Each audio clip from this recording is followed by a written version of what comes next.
The Cardinals introduced Chaim Bloom. Do you remember that name? Now, they had to get that introduction. They couldn't do it today, quite obviously. They had to get it done, and they got it done prior to the sunset because this is the most important holiday of the Jewish calendar. And it's not that I'm hungry right now because it's only early in the morning, but I'll get hangry soon, angry, hungry. Chaim Bloom was introduced. You know the name, Chief Baseball Officer, that funny title that was made up by the Boston Red Sox when he took over the Red Sox.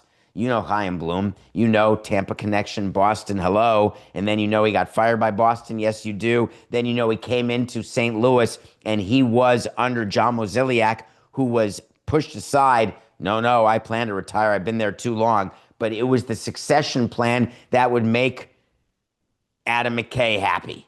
It was clean, super clean.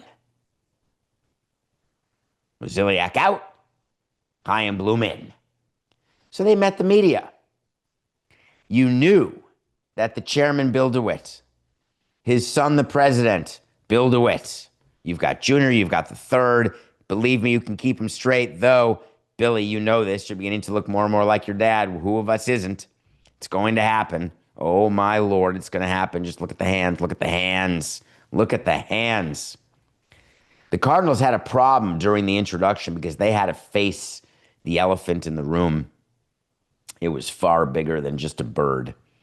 They had to figure out how to answer questions about the quality of their team, how to answer questions about the lack of attendance, about the lack of revenue, about the lack of payroll growth, about the lack of winning.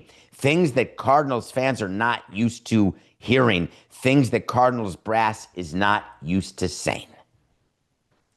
So Bill DeWitt sits there and wants to make sure that their message gets across to you. What do you think their message would be? First message, we are not in any way disagreeing with your evaluation of our team. We've got to be better. We're not making any excuses. We've got to stop mediocrity.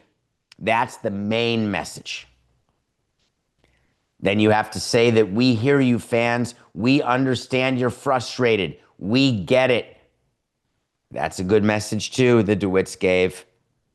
But then, Bill DeWitt III had to give a quote.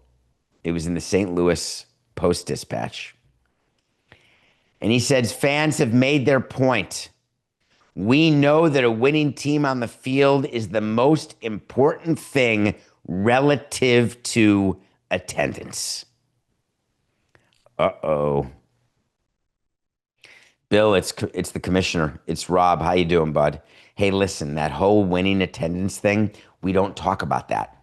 We don't mention that. You can talk to that with your salespeople, but don't let them fall into that trap. They got to sell when they win, sell when you lose. We need revenue. You got to have revenue. Don't ever publicly say that there's a correlation between winning and attendance, because then we're going to have to go through the possibility of the correlation between a winning team and payroll, and we know we don't want to do that. Then we're going to have to go into detail about your lack of TV revenue and all the things that have gone wrong with your organization, and that's the reason why you have to keep putting payroll down, because it's a lagging indicator. When the revenue dries up, you carry that losses for that year, but then you adjust the payroll when your pro forma projections for revenue the next year don't include a rebound. And while you can acknowledge that your team hasn't made the postseason 60% of the time over the last decade, you can acknowledge that. You can acknowledge the reality that, hey, we had an unbelievable streak of World Series titles. We made it past losing Albert Pujols to the Anaheim Angels of Anaheim, and we've always been there. We've made it past McGuire and steroids. We've always been there. What happened now? Well, what happened now is it's a different generation of people. What happened now is people in St. Louis, there's a lot more to do in St. Louis than there used to be. What happened now is 8,000 people from 2024 to 2025 decided every single night that I will make a different choice.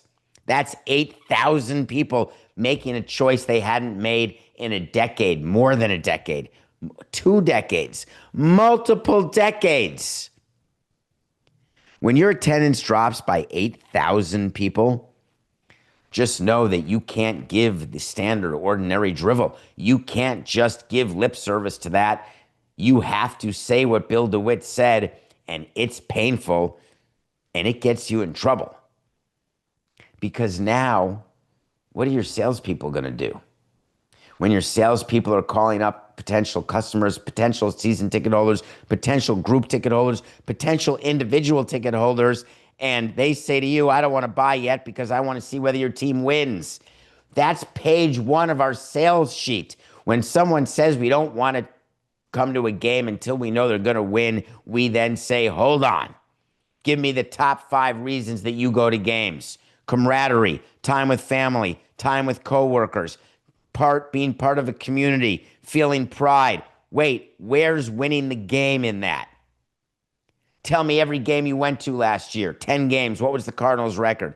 Oh, I can't remember whether we won or lost. We may have lost a bunch, won a bunch. Exactly. It doesn't matter whether the team wins or loses. Go to a game with your child. After the game, say, hey, do you know the score? Do you know who won? No. They know they had time with their daddy. And believe me, time with your daddy, it can go away like that. If you have an opportunity to do it, you do it. Win, lose, who cares? So you don't want to have it out there. Hey, our attendance is going to keep being the crapper until we find a way to win. What does that mean? Do you have to win a World Series? Do you have to win 90 games? Do you just want an above 500 record at home and then reckless disregard for your road record because, no, we're winning at home. That's fun. Or is it overall team record where you could have a great road record, never win at home, still you're going to bring those 8,000 people back? I don't have a good answer for you, which is why we don't say it. But they did. And now they're absolutely going to have to pay the price for that.